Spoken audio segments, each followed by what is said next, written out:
It's Friday, May 30th, 2025. We're in Wenatchee, Washington. And you can just, picture the scene. The sun is finally cutting through those spring clouds, the weekend's starting up. Yeah, that smell of rain and pine you get in the Pacific Northwest. Exactly. For most people there, the biggest worry is bridge traffic over the Columbia River. But for one family, a clock has just started ticking on a timeline that is going to just shatter everything. Hmm. You have a father, Travis Decker, pulling up to pick up his three daughters, Peyton, Evelyn, and little Olivia. It's the classic custody exchange. I mean, it happens in driveways and parking lots thousands of times a day. And usually it's just routine, maybe a little tense, but Right. It's supposed to be boring. But this one exchange, which looked totally normal on the surface, it spiraled into a tragedy that didn't just break a family, it terrified the entire region. it really did. We're talking about the Decker family murders. And today, we're not just, walking through the crime scene tape. Our mission for this deep dive is to understand the mechanics of how this happened. We have a huge stack of sources here: court documents, U.S. Marshals affidavits, local reporting, Wenatchee World, KCPQ. all of it. And we need to figure out how a custody dispute just explodes into a massive manhunt in the Cascade Mountains. And we have to tackle that core question that is still haunting people there. How does a man described as an active dad, even by lawyers, just unravel so completely? And become the prime suspect in a triple homicide. And maybe more frustrating, how did the system that's supposed to track these threats just miss it? That is the paradox. Active dad to family annihilator, it's a terrifying jump. So let's get into the timeline, because the speed of this is what really catches you. It happens so fast. So it's Friday, 5:00 p.m. Decker picks up the girls. Peyton, 9. Evelyn, 8. Olivia's only 5. And you have to remember, this is a court-mandated visit. He has rights. The ex-wife, Whitney, has full custody, but Travis gets his time. Right. Now, looking back at the statements, people said he was quieter than usual. Quieter than usual, which is just such a loaded phrase in hindsight, isn't Oh, it? totally. At the time, you just think, oh, bad day. Or he's tired. You don't think he's running calculations in his head. Exactly. You don't assume malice. And the rules for this visit were strict. A 3-hour window. Drop-off was 8:000 p.m. sharp. And the mom, Whitney, is expecting them back. They're prepping for a 5K run the next morning. Yeah, the girls are signed up. You can imagine their bibs are probably on the kitchen counter. It's on the family calendar. But 8:00 p.m. comes and goes. The driveway's empty. Now, your first thought as a parent is probably traffic, right? Or maybe they stop for ice cream. Something innocent. But Whitney Decker panics almost right away. And the reason is the silence was just absolute. She calls his phone straight to voicemail. This wasn't a guy who forgot to charge his phone. And when they missed that 5K the next morning, that's when the alarm bells just become sirens. It's a total break in the pattern. Exactly. Oh. He wasn't just missing a drop-off, he was erasing the schedule. So the police are notified Friday night, but the grim reality doesn't really land until Monday, June 2nd. The scene moves to the Rock Island campground. It's about 20 miles outside Wenatchee. Remote spot, but accessible. Yeah. And that's where police find a white 2017 GMC Sierra. It's Decker's truck. Mm. And the state of that truck. It immediately shifted this whole thing from missing persons. To a major crime. Immediately. So walk us through what they found, because usually in a custody dispute where a parent runs off, you'd expect to find, empty fries, containers, toys. Well, they found Decker's wallet. That's the first huge red flag. If you're going on the run, you take your ID, your cash, Yeah. leaving a wallet. It suggests he wasn't planning on coming back to his old life. Or just didn't care anymore. Right, but then on the tailgate, Hmm. bloody handprints, and it gets worse. Scattered on the ground nearby, they find zip ties and plastic bags. Zip ties and plastic bags. That's not a camping trip. That sounds like a kit. It sounds prepared. Yeah. And about 75 to 100 yards away, down a steep embankment, they found the girls. All three of them. All three deceased. I have to pause here because the details from the coroner are they're difficult, but they are crucial. This wasn't an accident. No, the cause of death for all three was asphyxiation. But the method, it showed this chilling level of calculation. How do you mean? The girls were found with zip ties, and they had plastic bags over their heads.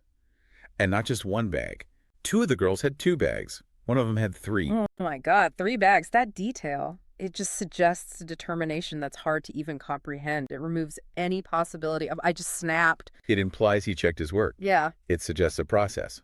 And later, the state crime lab confirmed it. It was conclusive. Travis Decker's DNA was on the ties, on the bags. There was no third party. This was the father. So we have the what? the horrific what, but we need to dig into the why. Because you mentioned this earlier, this active dad label. He grew up in Wisconsin, right? Pewaukee. Yeah, classic all-American bio on paper. High school wrestler, football player. Served in the military, which we'll get to. But the divorce filings from 2023, they start to paint a very different picture. By 2025, Decker's life is anything but stable. He's living this transient existence. And when we say transient, we're not talking about some cool van life adventure. Right, not hashtag events. We're talking about instability. He was living out of that truck, in RVs, random campsites. At one point, he was living in an armory in Wenatchee. Wait, hold on. An armory? Like a National Guard facility? How does someone even do that? It's incredibly irregular. It usually implies some sort of desperate arrangement for a service member. But think about it from the kid's perspective. The mother, Whitney, said in court documents that when the girls stayed with him there, she could hear them crying over the phone. It wasn't an adventure for them. It was scary. And on top of that, there were the mental health allegations. This wasn't just an economic problem. No. Whitney alleged he had unmedicated borderline personality disorder, BPD, and PTSD. She described these night terrors, screaming in his sleep, soaking the bed with sweat. BPD is just characterized by that intense emotional instability, fear of abandonment, impulsive behavior. A very stormy internal weather system. Exactly. And we actually have a transcript from a custody hearing, this is 8 months before the murders, that just captures this disconnect perfectly. I was reading that this morning. It's haunting. You have Decker pleading with the judge, Robert Jordan. He's saying, quote, "We've never done anything that was unsafe." Right. He's framing his own homelessness as an educational experience. He says they've been camping since diapers. He actually told the judge he wanted the girls to, quote, "understand a little bit about the world." To him, living in a truck was teaching them resilience. But to the judge and the mother, it was just neglect. And the judge didn't buy it. No. Judge Jordan acknowledged his good intentions, and that phrase just stings now, but ruled the situation was, quote, not stable. He restricted the overnight visits. And this is the pivot point. It is. When Decker is asked to sign the new plan, he says, "My signature doesn't matter anyway, right?" My signature doesn't matter anyway. That is the sound of someone checking out of the system. It's resignation curdling into resentment.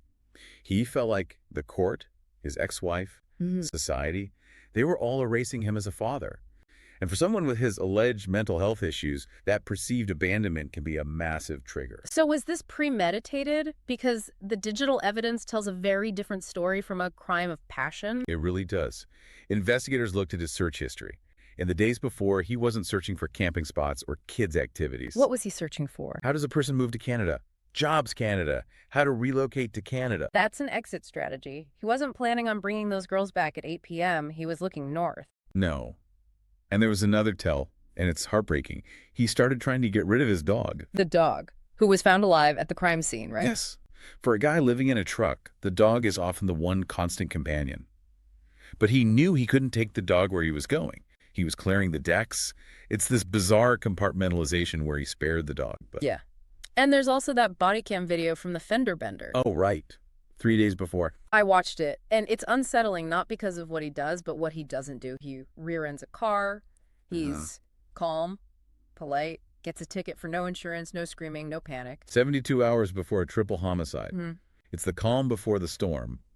But it also shows his ability to mask what was really going on inside. Which brings us to the next phase, the manhunt.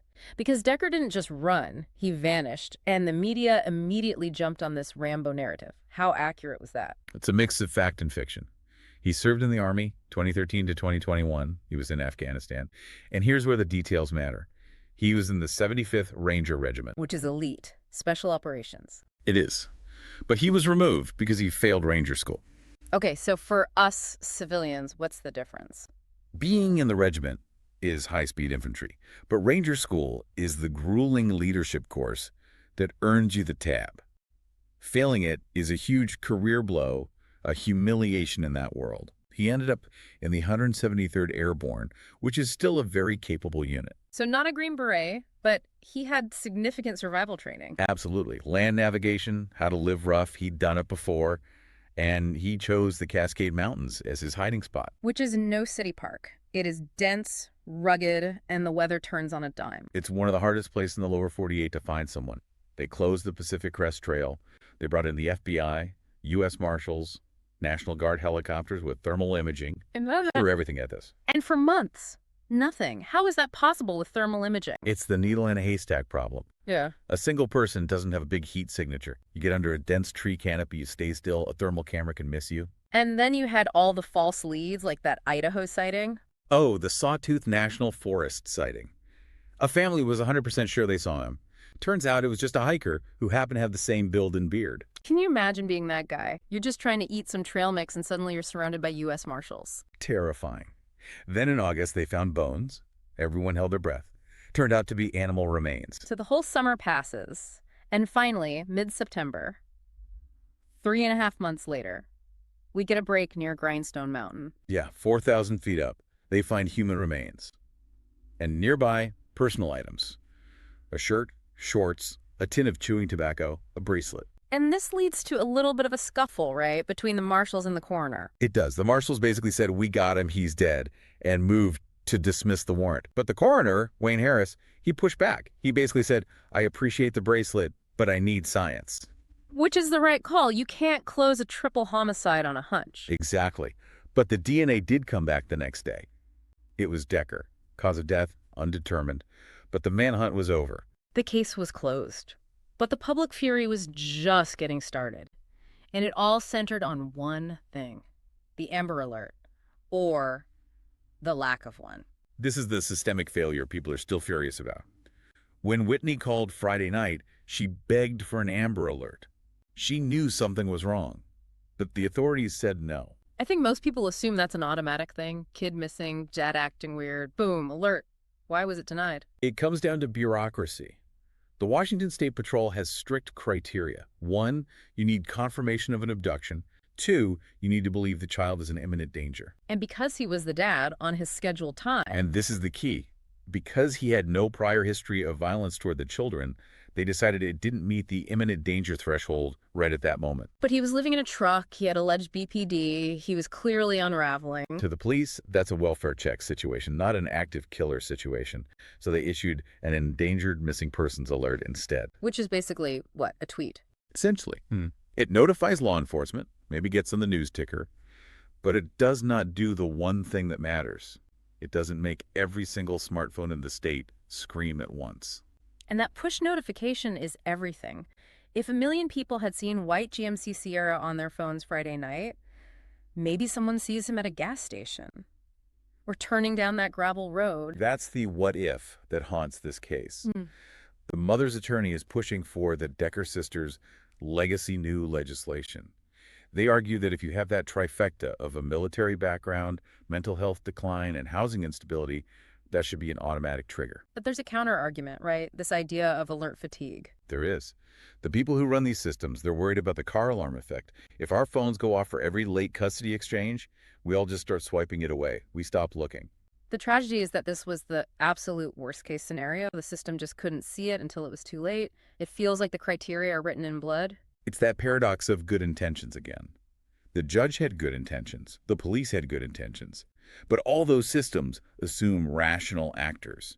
And when you introduce a severe mental health crisis, those safety nets have massive holes. It's just a collision of modern problems, isn't it? The veteran mental health crisis, the housing crisis, and the rigid bureaucracy of our systems. And that terrifying reality that active dad and dangerous suspect can be the exact same person on the same day.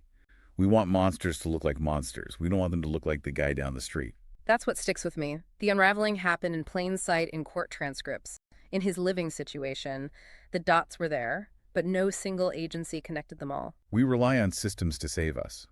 But systems are almost always reactive. They wait for the crime before they really act. Prevention is, it's just so much harder. Before we go, here's something I want you to do.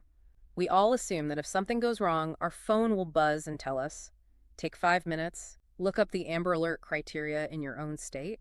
You might be shocked at just how high that bar really is. It's a grim reality check.